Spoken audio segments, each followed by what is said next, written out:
Hey, Phil from Select Software Reviews back with Whiteboard Wednesdays, and today we're looking at how do we think about prioritization when it comes to HR technology. There are dozens of different categories of HR technologies, and then within each of those categories, there are dozens, sometimes hundreds of different vendors. It's insanely overwhelming, and we did a really interesting video, in my opinion, my unbiased opinion, a few months ago that basically says, hey, think about this in terms of a couple of different buckets. You've got the employee journey, so map out your employee journey from employer branding, first impression through alumni. What are all those different steps and where can we add the most value? What's the lowest hanging fruit? We've got business goals, talk to the other leaders in your organization. What does sales care about right now? Customer success, product, marketing. How does HR and recruiting fit into the problems that they're trying to solve with employee retention, with hiring, etc.? And where can we make the biggest impact? And then gut. You're in meetings all day long, you're talking to candidates, you're talking to your recruiters, you understand at a subconscious level where you should spend your time when it comes to HR technology. And I think that these three buckets are a great way to start brainstorming. Here are the things that we can do, and now let's start to narrow that list down because it's probably dozens of different things. And trust me, I've been through this process many different times. And so here's one of my frameworks to narrow down that list into the couple of things that you want to go after. And I'm going to take this efficient market hypothesis, finance type stuff to apply to this. I'm not going to get into it too much. Maybe a few people watching this video are like, oh yeah, I took a finance class and this graph looks kind of familiar when constructing portfolios. And let's just relate it to this. So on the y-axis, we've got value. On the x-axis, we've got risk and time. So the risk and time of your team is going to increase as we go to the right, and the value of initiatives is going to increase as we go up. And so essentially what we're looking at here is that if we're going to do one initiative, we're going to put a decent amount of time into it, and there's going to be some risk, right? Like we might screw this up, we might mess up implementation, pick the wrong vendor, maybe not if we're using Select Software's website and research, but hey, it can still happen. However, and this is the amount of value here that we're gonna get. And let's just call this value 1.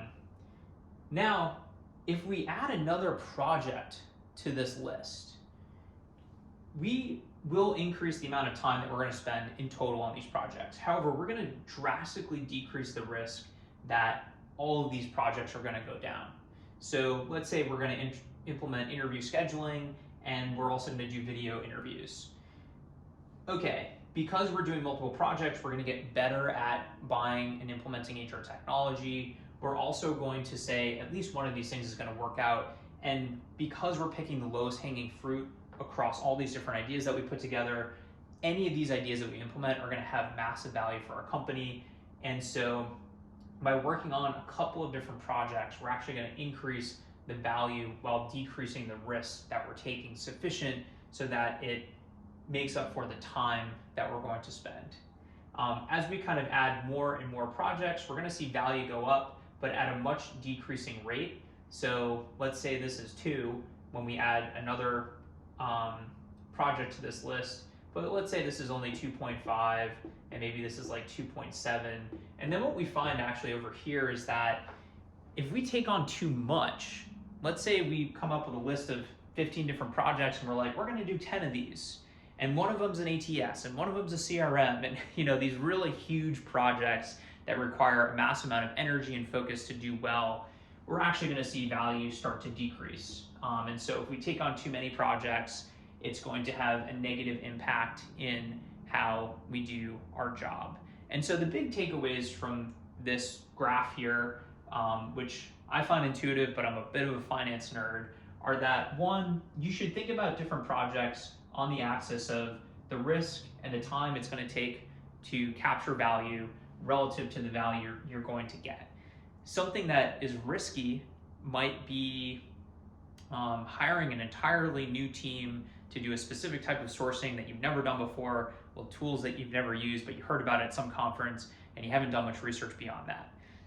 That seems like a low probability of working out. Something that's less risky is, hey, we've got 3 HR coordinators, all they do all day long is schedule people there's technology that can do scheduling much better than those people. Let's implement that. Let's train those coordinators how to be recruiters, and that's going to be much lower on the risk spectrum. And then value might be along the lines of decreasing cost per hire, time to fill. Check out our ROI calculators. There's tons of ideas about how to think about value for different types of initiatives. Hopefully this is helpful to understand how to think about different initiatives and also how to think about combining different initiatives when you're thinking through where to focus in your HR technology stack and really in your people ops recruiting initiatives in general. Phil Struzula from Select Software Reviews. Thanks a lot for checking out the video. Let us know what you think in the comments.